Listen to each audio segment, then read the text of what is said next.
Hello everyone, welcome to পথ প্রদর্শক। আজকে আমরা জানবো ভূগোলের প্রথম চ্যাপ্টার। আর আমরা এভাবে জানবো যে আমি শিওর তুমি ভূগোলের প্রেমে পড়ে যাবে। আমি অলরেডি ভূগোলের প্রথম চ্যাপ্টারের গ্রহরূপে পৃথিবীর প্রথম পর্ব অলরেডি ইউটিউব চ্যানেলে ছাড়া আছে। তোমরা যদি না দেখে থাকো তাহলে সেটা দেখে নাও। আজকে আমরা দ্বিতীয় চ্যাপ্টার নিয়ে আলোচনা করব। আর এই তো আগের ভিডিওতে আমরা কি জেনেছিলাম যে পৃথিবী গোল, তাই তো? তার কিছু প্রমাণ সম্বন্ধে জেনেছিলাম।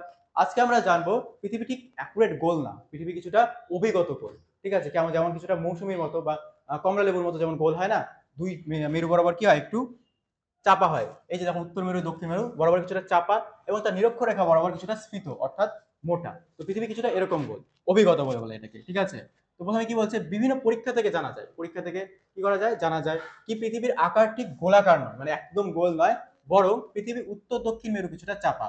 উত্তর মেরু এটা আর দক্ষিণ মেরু এটা, এই বরাবর কিছুটা কি চাপা। ঠিক আছে, এবং মধ্যে নিরক্ষরেখা অঞ্চল কিছুটা ফোলা। এই যে মাঝে যে নিরক্ষরেখা অঞ্চলটা দেখছো সেটা কিছুটা ফোলা চার দুই দিক থেকে। ঠিক আছে, পৃথিবীর আকৃতি তাই অনেকটা অভিগত গোলকের মতো কিংবা অনেকটা কমলা লেবুর গঠনের মতো। যেমন কমলা লেবুর গঠন হয়, দুই মেরু বরাবর একটু চাপা হয় এবং নিরক্ষরেখা একটু কি হয়, ফোলা হয়, কিছুটা সেরকমই।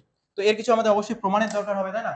যে পৃথিবীর যে অভিগত গোল, কিছু প্রমাণের দরকার হয়। তো এরকমই একটা প্রমাণ হয়, সেটা হলো নিউটনের মাধ্যাকর্ষণ সূত্র।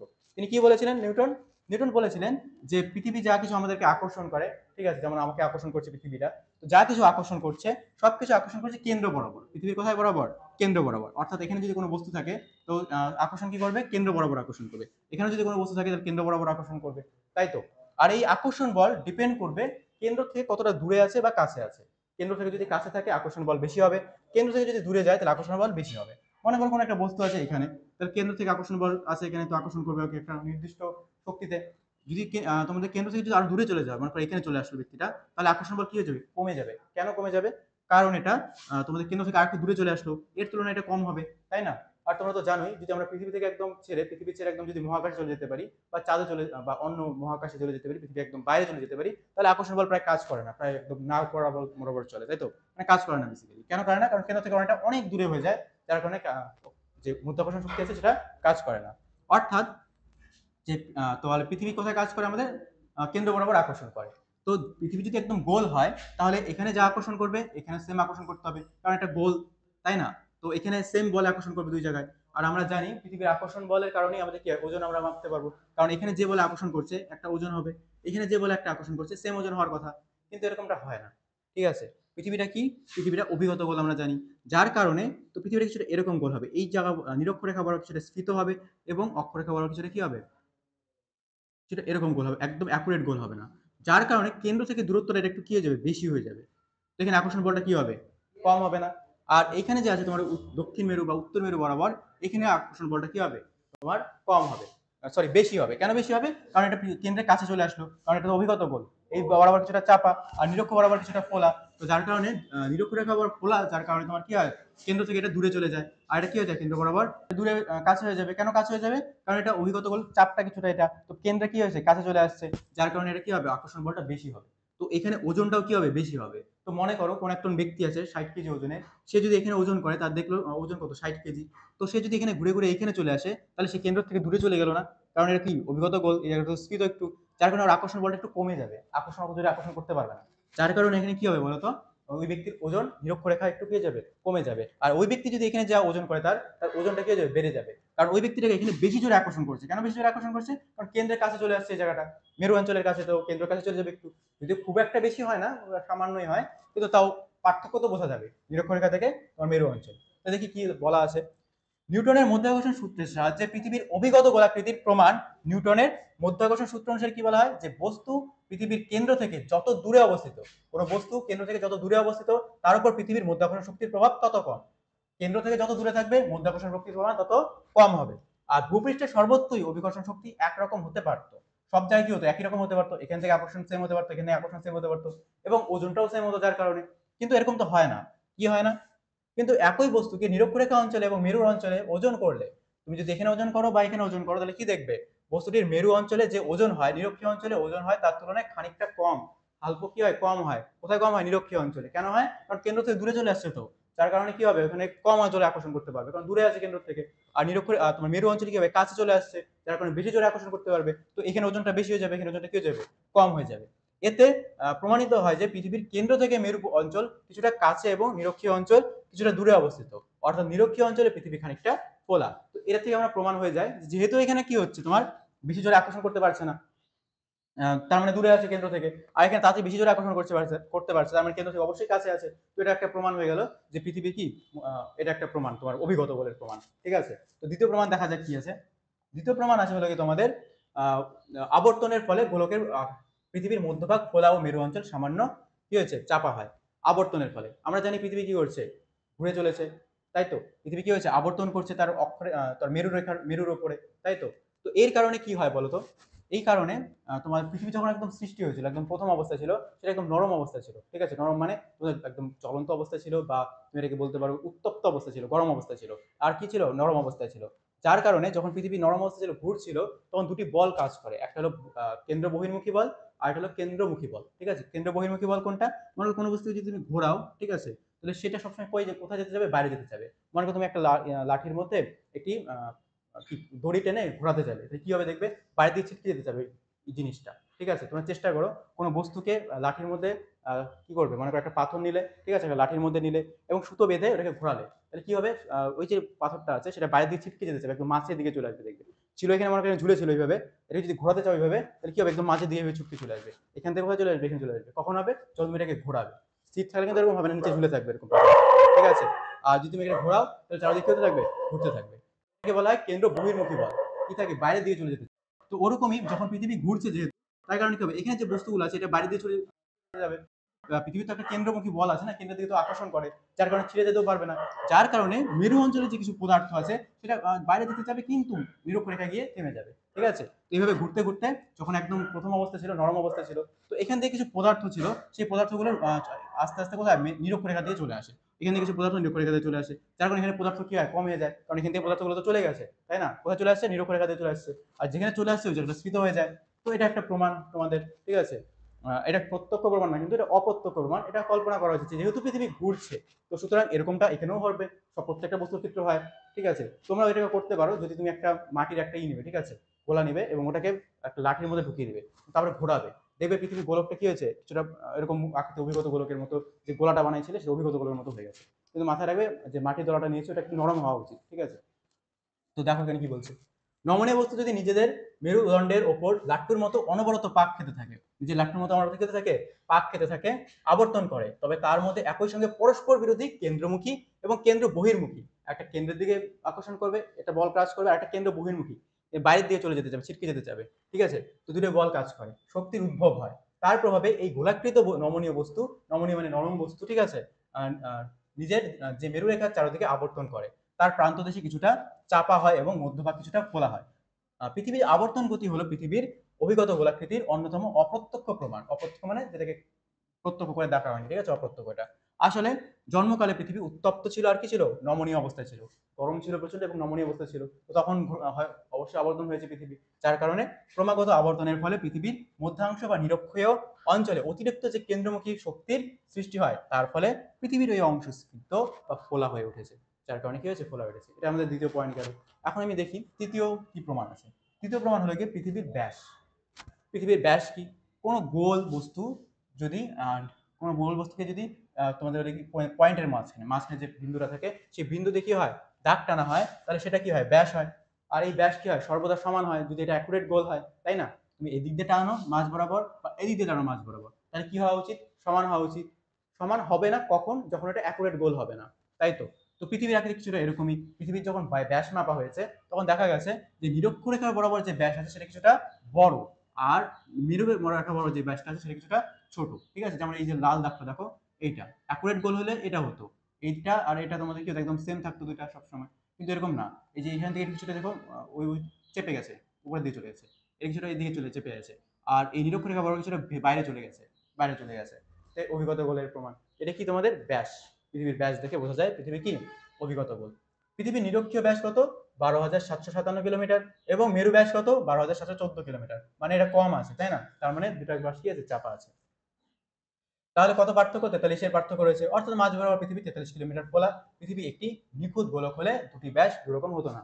আমরা জানি একদম নিখুঁত গোল বা বৃত্ত কোনোদিনও কি হয় না, ব্যাসের পার্থক্য থাকে না যদি এটা একদম অ্যাকুরেট গোল হয়, তাই তো। তো এটা একটা প্রমাণ। আচ্ছা, তো আমরা প্রমাণ দেখলাম পৃথিবীর অভিগত গোলকের, তাই তো। কিন্তু এখন আমরা জানবো, প্রমাণ তো করেছি, কিন্তু একদম অ্যাকুরেট অভিগত গোলক না। প্রথমে আমরা দেখেছিলাম পৃথিবী একদম গোল, তাই তো, গোলের প্রমাণ দেখেছিলাম, বেসিক্যালি গোলের প্রমাণ। তারপরে আমরা দেখলাম পৃথিবী একদম গোল না, অভিগত গোল। এখন আমরা জানবো পৃথিবী একদম অভিগত গোল না। আসলে পৃথিবী কোনো আলাদা আকারের বা কোনো একটা নির্দিষ্ট আকৃতির সাথে তুলনা করতে পারি না আমরা, কারণ পৃথিবীর কোনো জায়গায় কি আছে, পর্বত আছে, কোনো জায়গায় কি আছে, সমুদ্র আছে, যার কারণে পর্বতটা প্রচুর উঁচু জায়গা হয়ে যাবে, আর মাঝখানে যে সমুদ্র আছে সেটা কি হবে, নিচু জায়গা হয়ে যাবে। আর তোমাদের মারিয়ানা খাত তোমরা হয়তো জানো, সবচেয়ে গভীরতম খাত, তো সেখানে কি হবে, একদম নিচু জমায় চলে যাবে। যেমন এখানে দেখো, এখানে হলো সমুদ্র এই সাইডটা, তাই আছে, এখানে কি হবে, এখানে সমুদ্র এই সাইডটা, প্রশান্ত মহাসাগর, যার কারণে এখানে কি হবে, বেশি তোমাদের হবে গর্ত টাইপ থাকবে, তাই না, যার কারণে অভিগত গোলকের মতো শেপ তো মনেই হবে না, তাই তো। আবার কোনো জায়গায় পাহাড় আছে, যেমন আমাদের মাউন্ট এভারেস্ট আছে, ঠিক আছে, হিমালয় পর্বতমালা আছে, তো সেই পর্বতমালায় কি হবে, উচ্চতা আরো বেশি হয়ে যাবে, যার কারণে কি পৃথিবীটা ওই জায়গায় উঁচু হয়ে থাকবে। তো একদম যে অভিগত গোলকের মতো থাকবে তাও হবে না। পৃথিবীর অ্যাকচুয়ালি আকৃতি হলো কি পৃথিবীর মতো, ঠিক আছে, কারণ বিভিন্ন রকমের আকৃতি হয়, ঠিক আছে। যেমন দেখে নাও এখানে কি বলা হয়েছে, পৃথিবীর আকৃতি অভিগত গোলকের মতো হলেও পৃথিবীকে যে একটি আদর্শ অভিগত গোলক বলা যায় না, তার কারণ সমুদ্রতল আছে, আর কি আছে, পাহাড় পর্বত এবং মালভূমি ভূপৃষ্ঠকে উঁচু নিচু ঢেউ খেলানো এবং বন্ধুরূপ দান করেছে। তো এইসব জিনিস পৃথিবী কি করেছে, বন্ধুরূপ দান করেছে। হিমালয় পর্বতের মাউন্ট এভারেস্টের উচ্চতা হলো কি তোমার 8,848 মিটার, হলে পৃথিবীর উচ্চতম অংশ। আর প্রশান্ত মহাসাগরের গভীর সমুদ্রতলের অবস্থিত মারিয়ানা খাত যেটা আছে, তার গভীরতা কি, নিম্নতম অংশ, অর্থাৎ পৃথিবীর বন্ধুরতার প্রসার হয় প্রায় 20 কিলোমিটার, ঠিক আছে। তো পৃথিবী পৃষ্ঠের এই উঁচু নিচু জায়গা গুলোর অবস্থা সত্ত্বেও পৃথিবীর আকৃতিটা এবড়ো খেবড়ো গোলাকারের মতো নয়, ঠিক আছে, একদম যে গোল সেরকম নয়, এবড়ো খেবড়ো হয় কিছুটা, ঠিক আছে। তারপরে কি দেখো, জিওরের ধারণা। পৃথিবী থেকে সম্প্রতি যেসব কৃত্রিম উপগ্রহ থেকে যে ছবিগুলো নেওয়া হয়েছে, ঠিক আছে, স্যাটেলাইটের মাধ্যমে পৃথিবীর বাইরে গিয়ে যে পৃথিবীর যে ছবিটা নেওয়া হয়েছে, সেটা দেখে কি বোঝা যায়, যে পৃথিবী যেটা ধরা পড়েছে সেটা হলো পৃথিবী পুরোপুরি গোল নয়, পৃথিবী ওপর নিচ কিছুটা চাপা আর মাঝ বরাবর কিছুটা ফোলা, ঠিক আছে, ওপর নিচ কিছুটা চাপা আর মাঝ বরাবর কিছুটা কি আছে, ফোলা। আর পৃথিবীর শুধুমাত্র দক্ষিণ মেরু দিকে চাপা, মানে যে দক্ষিণ মেরু দেখছো এটা উত্তর মেরু, আর এটা দক্ষিণ মেরু, এই বরাবরই কিছুটা চাপা উপরের দিকে। উত্তর মেরুটা কিন্তু অতটা চাপা নয়, ঠিক আছে, নিচের দিকে আমি বলেছিলাম প্রথমে যে 2 মেরু বরাবর চাপা। উত্তর মেরুটা অতটা চাপা নয়, ঠিক আছে, দক্ষিণ মেরুটা একটু বেশি চাপা, ঠিক আছে। উত্তর গোলার্ধের মধ্যে অক্ষাংশ 8 মিটার বসে গিয়েছে ও পৃথিবীর মধ্যভাগ খানিকটা স্ফীত, প্রায় 43 কিলোমিটার। কমলালেবু বা নাশপাতির সঙ্গে পৃথিবীর আকৃতি কিছুটা মিল থাকলেও আসলে পৃথিবীর যে আকৃতি অন্য কোনো আকৃতির সঙ্গে মিলানো যায় না। অন্য কোনো আকৃতির সঙ্গে মিলিত করলে না পৃথিবী মিলাতে পারবে না, কারণ যে বললাম পৃথিবীর কোথাও পর্বত, কোথাও কি আছে, মারিয়ানা খাত আছে, যার কারণে তোমার বন্ধুর কি করেছে, রূপদান করেছে পৃথিবীর আকৃতিকে। তাই বলা যায় যে পৃথিবীর প্রকৃত আকৃতি পৃথিবীরই মতো, যাকে ইংরেজিতে বলা হয় জিও। পৃথিবীর প্রকৃত আকৃতি কার মতো, পৃথিবীর মতো, যাকে ইংরেজিতে কি বলে, জিওড বলে। আর গ্রিক শব্দ জিওরেস থেকে আসা জিওড শব্দের অর্থ হলো পৃথিবীর মতো। পৃথিবীর আকৃতি কিসের মতো, পৃথিবীর মতো। তো এতক্ষণ আমরা দেখলাম যে যে পৃথিবীতে আমরা থাকি সেই পৃথিবীটা গোল, তার প্রমাণ, এবং দেখলাম যে না একদম গোলও না, অভিগত গোল।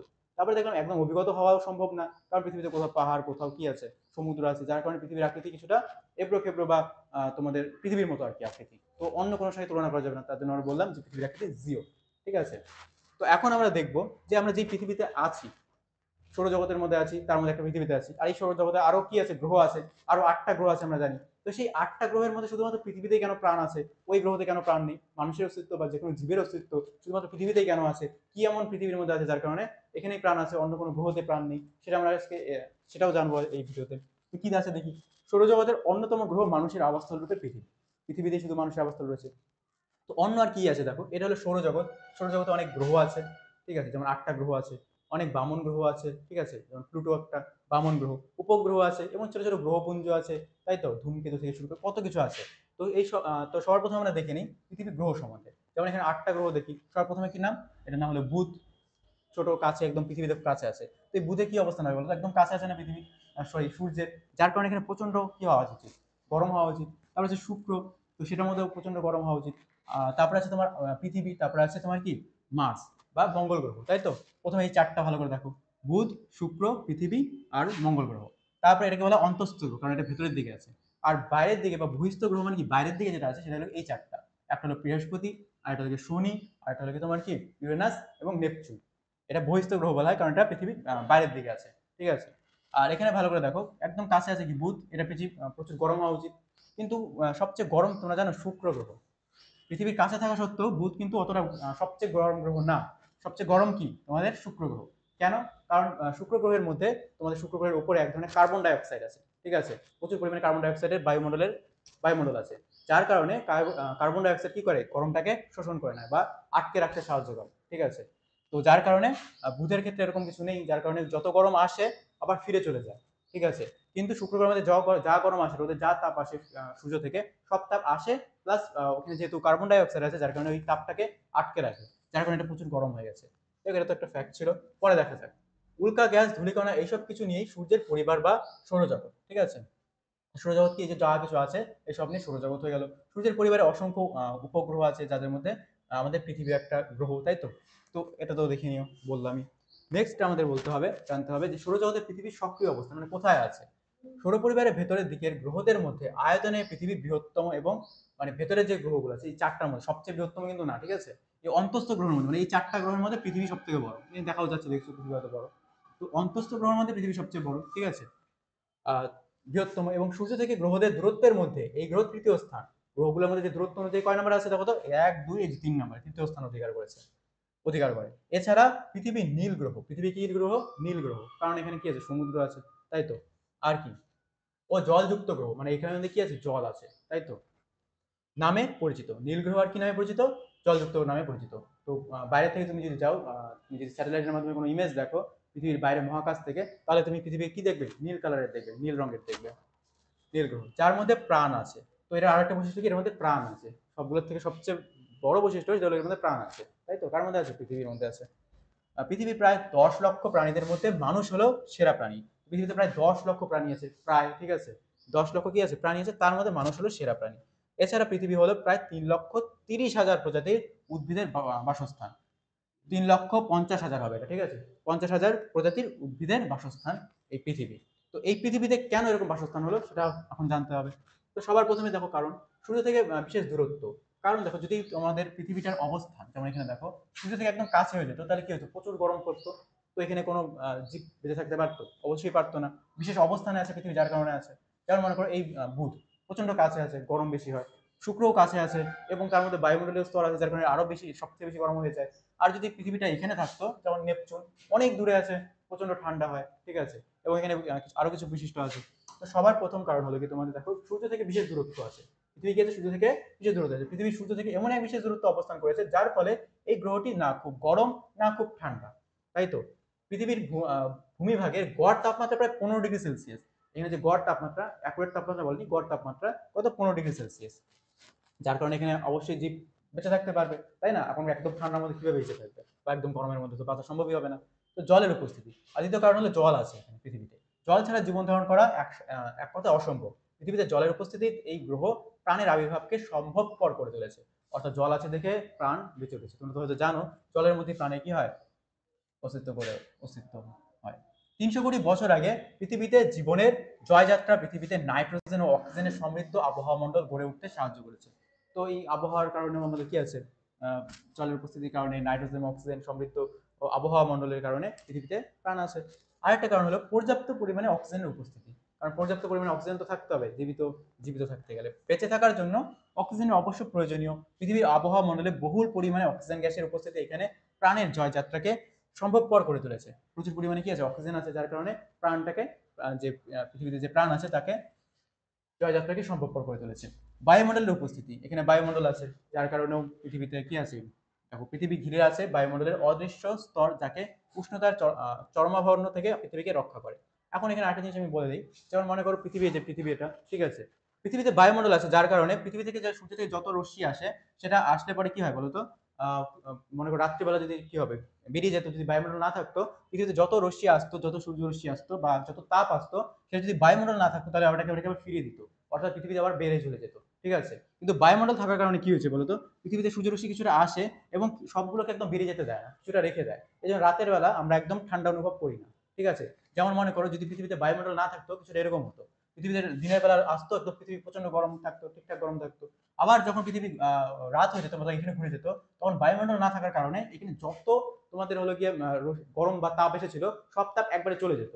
কারণ কাউকে আটকানোর কেউ ছিল না, তাই তো। যার কারণে এখানে প্রচন্ড ঠান্ডা হয়ে যেত। তো রাত্রে একদম মাইনাসে, ঠান্ডা, প্রচুর ঠান্ডা পড়তো, এবং দিনের বেলা ঠিকঠাক গরম থাকতো। এবং অর্থাৎ পৃথিবী যদি বায়ুমণ্ডল না থাকতো তাহলে পৃথিবী ঠান্ডা হয়ে যেত এবং প্রচুর ঠান্ডা থাকতো, ঠিক আছে। পৃথিবীতে জীবনযাপন সম্ভবপর ছিল না। তো এই বায়ুমণ্ডলের জন্যই পৃথিবী কি আছে এখনো রক্ষা আছে। যেমন দেখো এখানে পৃথিবী ঘিরে আছে বায়ুমণ্ডলের অদৃশ্য স্তর, যাকে উষ্ণতার চরম ভাব থেকে পৃথিবীকে রক্ষা করে। মানে প্রথম যে গরমটা আছে সেটাকে সর্বপ্রথম বায়ুমণ্ডল ঠেলে নেয় এবং তারপরে পৃথিবীতে আসে। বায়ুমণ্ডলের যে স্তর আছে সেটা হলো ওজোন স্তর, কি করে ওটাকে আটকে দেয়, অতিবেগুনি রশ্মিকে রিফ্লেক্ট করে দেয়, ফিরিয়ে যেতে বাধ্য করে এবং আরো রশ্মিটাকে কি করে বায়ুমণ্ডলে সর্বপ্রথম নিজেকে নিজের মধ্যে নিয়ে নেয় এবং তারপর আমাদের শরীরে পড়ে বা আমাদের পৃথিবীতে পড়ে। যার কারণে সূর্যের যে তাপটা আছে সেটাকে আমরা অতটা বেশি অনুভব করতে পারি না, কারণ বায়ুমণ্ডল সেটাকে ই করে নেয়। তো দিনের বেলার জন্য আমরা বেঁচে যাই এবং রাতের বেলা কি হয় বলতো, রাতের বেলা তোমাদের হলে এই রশ্মিটাকে ফিরে যেতে আবার একটু বাধা দেয়, যার কারণে পৃথিবীতে ঠান্ডা থাকে, ঠিক সরি গরম থাকে, ঠিক আছে, রাতের বেলা। নাহলে পরে কি হতো, যদি বায়ুমণ্ডল না থাকতো তো সরাসরি সব তাপ বেরিয়ে যেত এবং পৃথিবী একদম ঠান্ডা হয়ে যেত। আর দিনের বেলা প্রচন্ড গরম লাগতো, কারণ একদম চরম ভাবটা আমাদের সরাসরি আমাদের শরীরে গিয়ে পড়তো বা পৃথিবীতে এসে পড়তো, যার কারণে প্রচন্ড গরম থাকতো, ঠিক আছে। তো বায়ুমণ্ডল আমাকে এরকম করে প্রোটেক্ট করে বলতে পারো, ঠিক আছে। তো বেলায় সূর্য থেকে বিকিরিত সৌরতাপকে সরাসরি ভাবে পৃথিবীতে আসতে বাধা দেয়, একদম সরাসরি আসতে সেটাকে বাধা দেয়, একে তুলনামূলকভাবে শীতল রাখে, পৃথিবীকে তুলনামূলকভাবে কি রাখে, শীতল রাখে। অন্যদিকে রাত্রিবেলায়, একটু ভুল আছে, গ লেখা আছে, রাত্রিবেলায় এক অদৃশ্য চাদরের মতো কাজ করে। অদৃশ্য চাদর মানে বোঝো, চাদর দিলে যেমন আটকে রাখার কাজ করে, এরকম চাদরের মতো কাজ করে, উভয় মতো কাজ করে। এটা উষ্ণতা হবে, এখানে ওয়াতা লেখা আছে, ভুল আছে এখানে একটু। তো পৃথিবী ছেড়ে চলে যেতে বাধা দেয়, পৃথিবী থেকে চলে যেতে কি দেয়, তাপটাকে বাধা দেয়। যখন চাদর রেখে দেবে মনে করো, বাধা দেওয়ার জন্য কি করতো, চাদরের মতো যেমন আছে চাদর রেখে দাও, যে উষ্ণতা যেটা আসছে সেটাকে বাধা দেবে তোমাকে, ঠিক আছে, যেতে দেবে না। কে দেবে, এটা বায়ুমণ্ডল করবে, চাদরের মতো বাধা দেবে। আর তাপমাত্রা ভারসাম্য বজায় রাখে। আর তাপমাত্রা কি রাখে, একদম ভারসাম্য বজায় রাখে, যে যতটুকু থাকা উচিত অতটুকুই থাকে, বেশি না কমে যায় না একদম বেড়ে যায়, ঠিক আছে, একদম পর্যাপ্ত পরিমাণে রাখে কে, এই বায়ুমণ্ডল। আর এই বায়ুমণ্ডল যদি না থাকতো তাহলে পৃথিবীতে প্রাণের সম্ভব হতো না, ঠিক আছে। পরে কি বলছে, গ্রিন হাউস গ্যাসের প্রভাব। গ্রিন হাউস গ্যাস যা পৃথিবীকে উত্তপ্ত সঞ্চার করে তাদের প্রাণ ধারণের উপযোগী তাপমাত্রা বজায় রাখে। তোমরা হয়তো গ্রিন হাউস গ্যাস পড়েছো, যে ভবিষ্যতে আমাদের গ্রিন হাউস গ্যাস যদি প্রচুর পরিমাণে বেড়ে যায় তাহলে পৃথিবী প্রচুর পরিমাণে গরম হয়ে যাবে। কিন্তু এই গ্রিন হাউস গ্যাস যদি না থাকে একদম, তাহলে কিন্তু পৃথিবী একদম ঠান্ডা হয়ে যায় বলতে পারো, একদম ঠান্ডা হয়ে যায় বলতে পারো, ঠিক আছে। তো গ্রিন হাউস গ্যাসের পর্যাপ্ত পরিমাণে থাকা উচিত, না বেশি হওয়া উচিত না কম হওয়া উচিত। যদি বেশি হয়ে যায় তাহলে পরে কি হবে বলতো, প্রচুর পরিমাণে গরম হয়ে যায় পৃথিবী। আর যদি কম হয়ে যায় তাহলে কোনো তাপকে আটকাতেই পারবে না, গ্রিন হাউস গ্যাসটা, যে গ্যাসগুলো আছে সেই গ্যাসে কি হতে পারে, কোনো তাপকে আটকাতেই পারবে না, যা তাপ আসবে সব ফিরে চলে যাবে, যার কারণে পৃথিবী একদম ঠান্ডা হয়ে যাবে। আর গ্রিন হাউস গ্যাস এই কারণে পৃথিবী বলতে পারো, গ্রিন হাউস গ্যাস কম হওয়ার কারণে একবার বরফের যুগও আসছিল আমাদের পৃথিবীতে। যাই হোক, পরে দেখা যাক। তো এইসব কারণে আমাদের কি পৃথিবী, তো এইসব কারণে আমাদের পৃথিবী এখন কি আছে, পৃথিবীর প্রাণের অস্তিত্ব আছে, ঠিক আছে। তো এটা আমাদের দ্বিতীয় পর্ব, ভিডিওটা অনেক লম্বা হয়ে যাচ্ছে। তো পরের ভিডিওতে আমরা জিপিএস এবং আরো পরে যেহেতু টপিক আছে সেটা জানবো এবং তারপরে অন্য চ্যাপ্টারে যাওয়া যাবে, ঠিক আছে। আজকে ভিডিওটা এখানেই রাখছি। যদি তোমাদের ভিডিওটা পছন্দ হয় তাহলে একটা লাইক করবে, যদি ভালো একটু বেশি পছন্দ হয়ে যায় তাহলে একটু সাবস্ক্রাইবও করে দিও। আজকের জন্য এখানেই রাখছি। All the best.